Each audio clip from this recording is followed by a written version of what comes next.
Hi guys, my name's Eric. I wanted to bring you guys a video on how to do an oil change on this one in particular, the 2009 Pontiac Solstice GXP Coupe.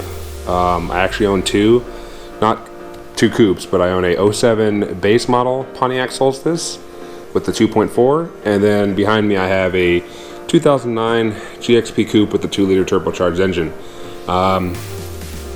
In searching of videos regarding oil changes, there's a few out there, but I figured I'd do one of my own and just show how I get the oil change done. Not that there's anything too much to it. Basically, I'm just going to use what's recommended.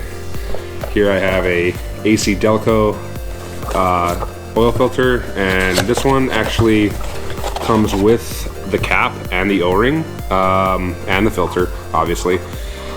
I have replaced the filter on this one before, on this GXP, but every once in a while I like to replace the cap, just because, you know, I mean, I'm sure you can get this O-ring separately, but you know, it's not too expensive, and sometimes these caps, from taking them on and off, will wear out. So I figured I would order the cap with this one.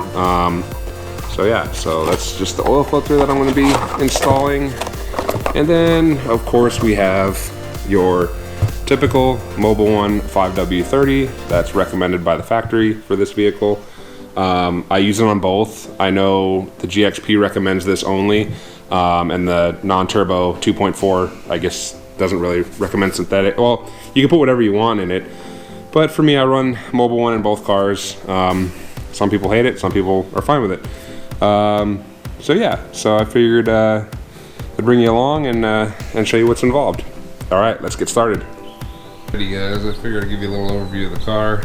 Here it is, 2009 GXP Coupe in deep blue, not metallic. I guess I should take that back, I almost said metallic. Yeah, so got the hard top on it.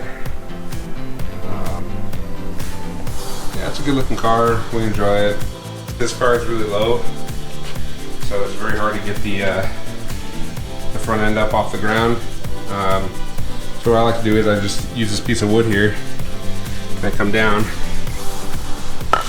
and I slide it into the tire, and what I'm going to do is I'm going to drive up on it. I mean, I know it's a pretty simple idea, but once you drive up on it, it'll raise the car, what is that, maybe, it was like a 2x4, so a couple inches. That way it's just enough for me to get the jack under it, right there, and then I can lift the front end up. Alright.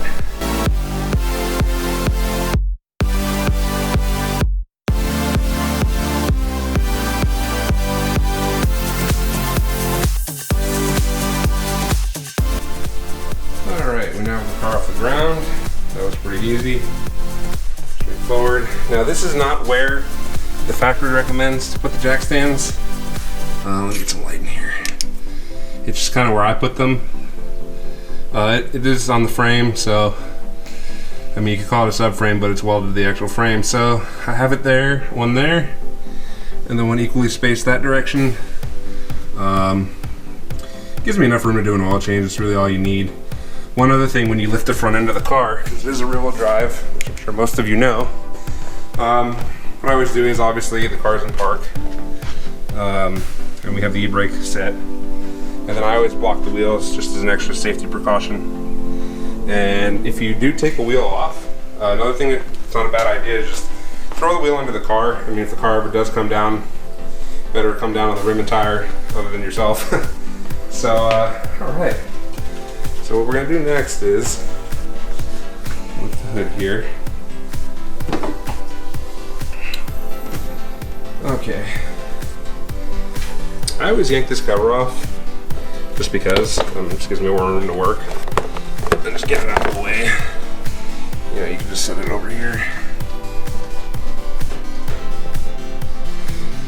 Okay, as you can see, yeah, this is Mobil 1 5W30.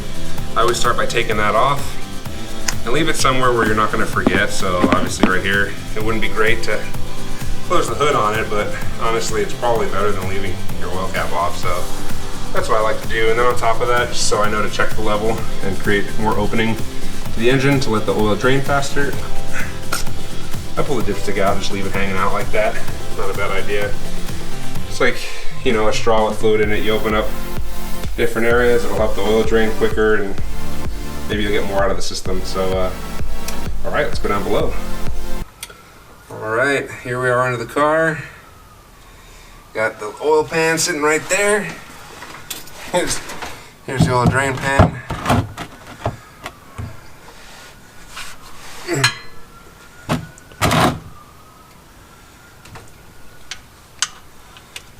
And this is the drain plug right here. As you can see, you need a 15mm socket. Doesn't take much to break it loose. There you go. And then hopefully our jack stands won't be too much in the way. That's the only problem with putting the jack stand right here. That it gets a little bit in the way, but hopefully we can catch everything.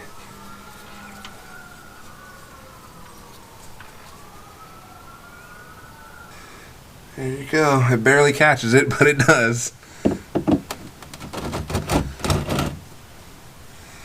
Yeah, I mean, if you're gonna do this, I mean, you could try placing the jack stand other places. I mean, I've always done it this way, just because I feel more comfortable using the subframe. But if you have the factory pucks that come with the car, to jack it up, go ahead and use those on all four corners of the car, or in this case, the two front ones. That way you can get the car lifted up nice and evenly, and you won't have the jack stands in your way. But this has always worked for me, so I don't mind.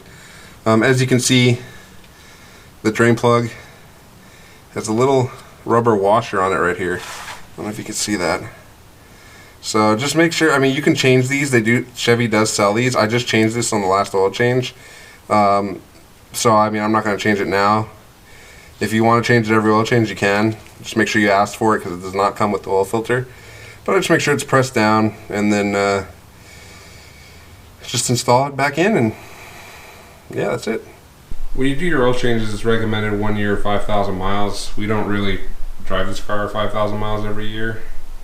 So basically, I just change it every year. But in those 5,000 miles, if you do drive that much, you should always rotate your tires. It's good practice. This car is a rear-wheel drive, so it will wear the rear tires out sooner than the front if the tires are always left in the rear and never rotated. So I have already set the tire pressure.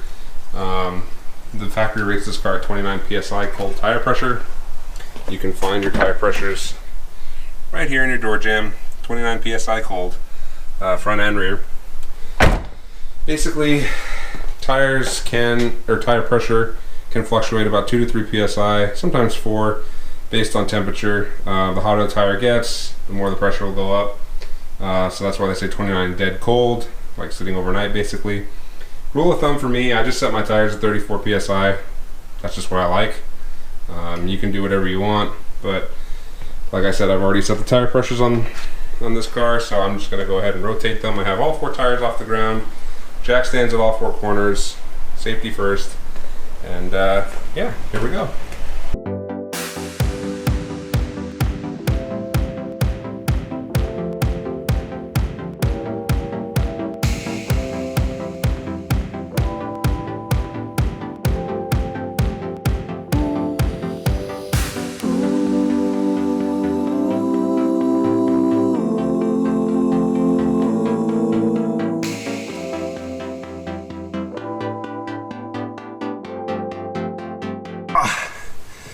So what I'm going to do is I'm just going to screw this back in, make sure there's nothing here, like make sure the surface is smooth and clean, which it is. Got my O-ring on there.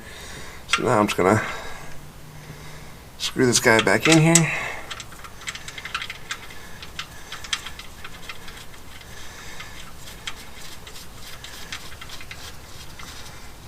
Alright, it's hand tight. Wipe that extra oil off. Drain pan out of the way, and then I have my torque wrench here, and everything I found online says the drain plug, engine oil drain plug torque is 18 foot-pounds. You can look that up if you'd like. That's just what I found. I'm going to go ahead and do 20. Bam. So got my torque wrench set to 20. I don't know if you can see that. 20 foot-pounds. Get it on here and just start tightening. 20 foot-pounds is not much. And the Toyotas, there you go, 20. Click, click, click. Toyotas generally torque to 30 foot-pounds. I'm assuming it's because this oil pan here is aluminum, so you can really mess up aluminum pretty easily by over-torquing. So don't go too tight, just snug, just so that O-ring seals. Got a little bit of pressure on the nut there. So this is the socket I'm using. I believe it's a 32. Let me see, what does it say here? Yeah, 32 millimeter. That's exactly what fits on top of the oil filter housing. But it's really hard to get a 1/2 inch extension in because most 32 millimeters are 1/2 inch. So you get this special socket, has a 3/8 drive fitment there. So basically what I do is I know it's kind of hard to see here, sorry guys, trying to put a light in there. There we go, hopefully that doesn't drop. So I always put this down onto the oil filter housing, like so. So now it's down on there, as you can see. Now you can always come in through here, like this, with an extension, but you need a wobble for that. So instead, what I'm going to do is I'm going to come in through this hole up here, and you're about to see that. So let me get the light here. Now, this is really hard to film or see. What I'm going to do is I'm going to come in through up here, and as you can see, it goes straight down onto the socket. And then from there, you just take your wrench right here and just break it loose. That's it. These are not very tight. Again, it says 18 foot-pounds. I don't know if that's right. I just found it online. I don't have a repair manual, so, but I just snug these down. So I'm gonna go ahead and take this off and show you what it looks like. Here we go. As you can see, here's the old filter.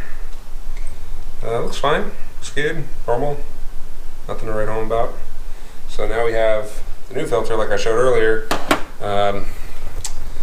Got our jug here. Pop this open.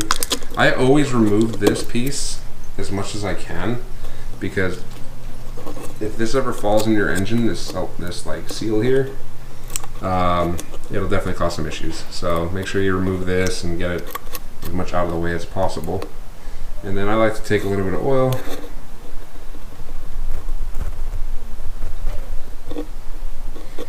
and then what I do is I like to lube up the O-ring here, get a little bit of oil on it, just so it doesn't go in dry and it doesn't end up rolling. And then same thing with this O-ring here, I put a little bit on that as well. And then make sure the filter is, you know, snapped in, so you can like kind of pull it back and forth and it moves. Just make sure it pushed down, snapped into the cap there. You know, that'll definitely give you that no problem install, which is exactly what you want. So I'm gonna go ahead and install this. Okay, so as you can see, I have the new oil filter in, new cap and everything, sockets on there. I got my torque wrench set to 18 foot-pounds. Again, that's what I found online. Not 100% sure if that's exactly what it is, but it sounds about right. These don't need to be that tight. They just need to seal the O-ring and that's it. So here we go.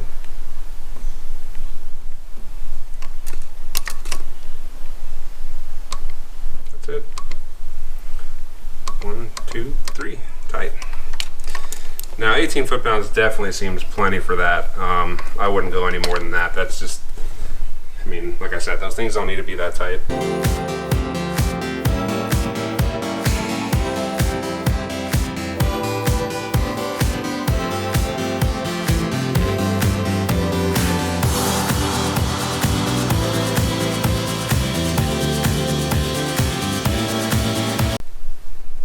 Alright, so now you just want to take your oil cap, put that guy back on. Okay, here we are, 45,992. Here we go.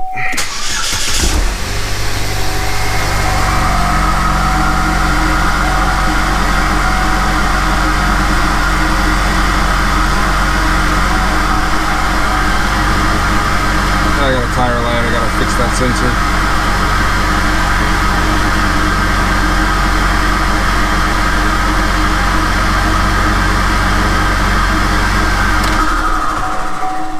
Alright, so basically you just run it for, I don't know, 5-10 seconds, let the oil, you know, start circulating through the system, and then right after that you're going to check it. Okay, so I have warmed up the car. The coolant temp on the dash is 180 degrees Fahrenheit. It's general rule of thumb, or the way I do it.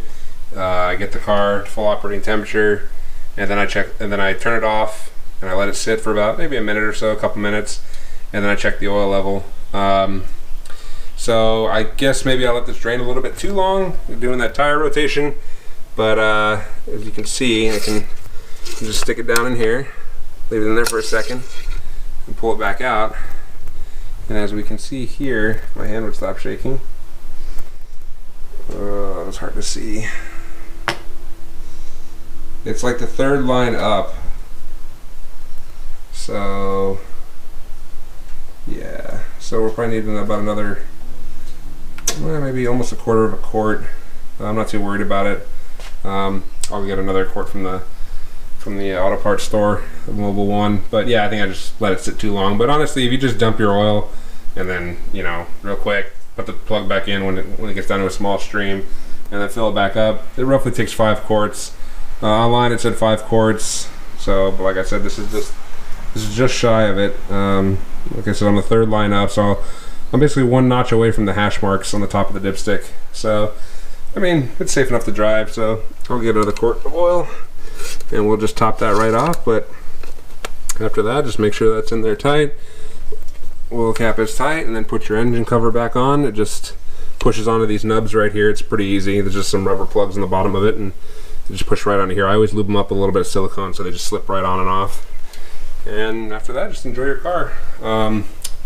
One other thing that needs to be done is I did rotate the tires, so I will be torquing them with a torque wrench. They are at 100 foot-pounds of torque, so I will do that. And yeah, oil change and rotation is done. Alrighty, the oil change is all done. Out here in the sun, where this color really pops. Yeah, just wanted to thank you guys for checking out my video. It's my first one, so bear with me. I'm doing the best I can, kind of learning as I go, but it's fun. And you know, I'm starting out during these hard times in the world, so you know, it's kind of like, you know, it occupies my time, and it feels good to do something productive and fun. And if I can help you guys out, I would love to. So yeah, thanks again for checking out my video. I hope to make more soon. Yeah, please consider subscribing and liking my video, and stay tuned for more. Thank you very much. Take care.